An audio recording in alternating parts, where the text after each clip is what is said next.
name is Votya Sailer, and I'm a physician, and I'm almost 60 years old. I spend most of my time working as a physician, work in the hospital, and I'm married, I have 4 children, I have 4 grandchildren. The book, the original title of the book is Byli jsme 3 lékaři, which means we were 3 doctors in Czech. The title was changed to A Doctor in Terezín. It is basically a diary narrative of my grandfather's experience as a prisoner and then a prisoner physician in the prison of Terezín. And so he recounts his experience there, and also then he went to trial. The trial was in Nuremberg, Germany.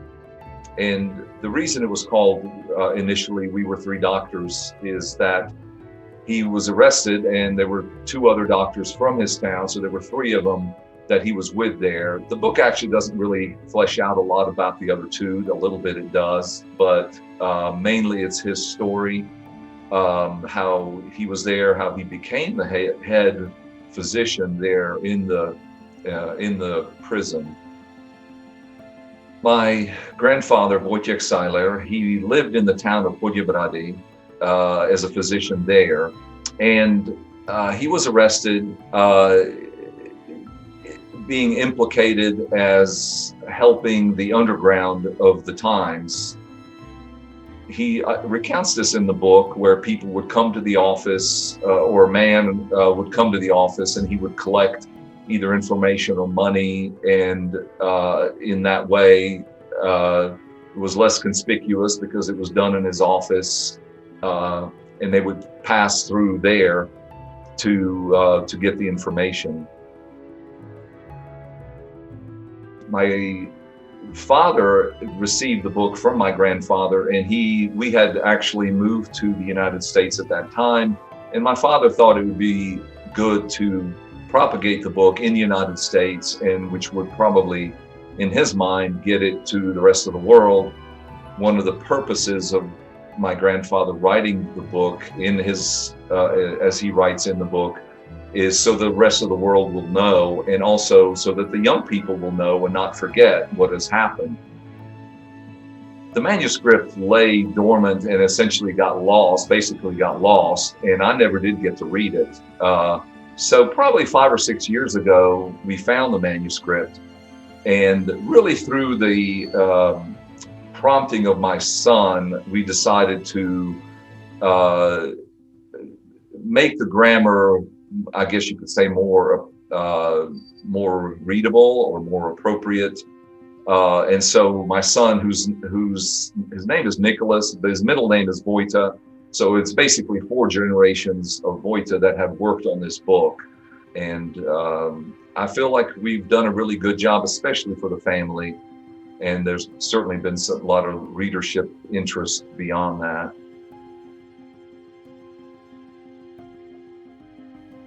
Yeah, there were a number of pictures in the book, and there were illustrations in the book.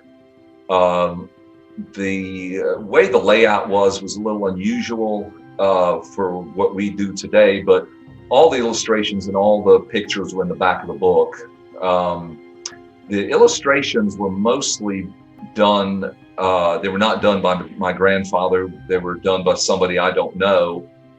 He has signed it there on the illustrations. So we took the illustrations and put them throughout the book in different areas of the chapters or the major sections. As we were working on the book, we had decided to take a trip to the Czech Republic. And of course, then we made a point to go to Terezín. Me and my wife, Laura, did not discuss what our expectations were, but we took a tediously long time going through there, hoping that maybe my grandfather was mentioned in some way, maybe a plaque or in some way. And we actually were going through the museum, and when we were there in the museum, they actually did have a little section of a reference that basically said, when Dr. Votya Sailer came to the prison, they were able to expand the bays, expand the area of the medical facilities, and they basically paid tribute to him to expanding it and somewhat adding more facilities and what they called an ambulance, which I'm not really sure what that exactly was. It was really interesting to see that he made an impact enough that he was able to expand the medical bays and the services that were able to be provided, and they mentioned him there. So I believe if you go to Terezín now, you will see that same thing. There's a part in the book where he gets appointed as the head physician. The previous physician was let go, and they decided he was going to be the head physician. And it seems that he decided at that point that he was somewhat going to take a stand on how things to be done, or at least he sort of pushed the line a little bit. And in the prison, the prisoners had to always run. If they were going from one place to another, they always had to run.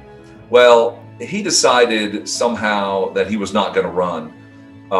He actually had some conversation with a father there, a Catholic priest. His name was Father Tilenek, and they had developed a strong bond with each other. Father Tilenek was a good ear for him to speak to, and I think he talked to him about this.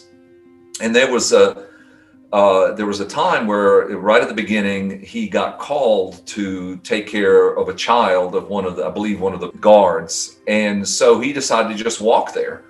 And he got called out for it. One of the guards says, "Hey, what are you doing? How come you're not running?" And he basically said, "If I go there, I will be out of breath and I won't be able to do my job. I won't be able to listen to the child." And so they let him go. And somehow after that, he sort of established this, okay, this is what he does. He just walks. He's the doctor and he just walks. And I feel like that was sort of a beginning of kind of taking a stand where he could. As the head physician there, he sort of had to walk the line between what the guards and the commander wanted, what was expected, and protecting the prisoners and standing up for the prisoners. In taking on this project, it did allow me to understand my grandfather in much greater way. I was pretty young when we left and really didn't get to know him that much. So there was a tremendous connection back to my family and back to my grandfather, understanding who he was and what kind of a person he was and how would that affect me.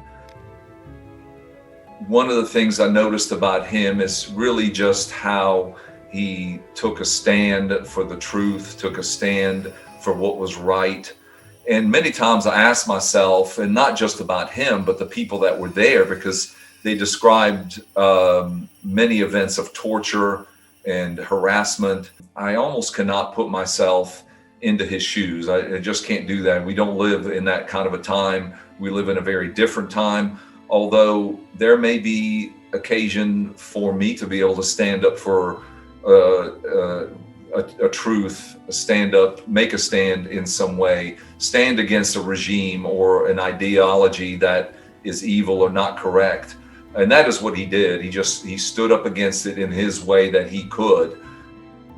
And I think that is the part that I hope gets birthed in me, is would I be able to stand up for truth? Would I be able to stand up for what is right against evil that may be in our day?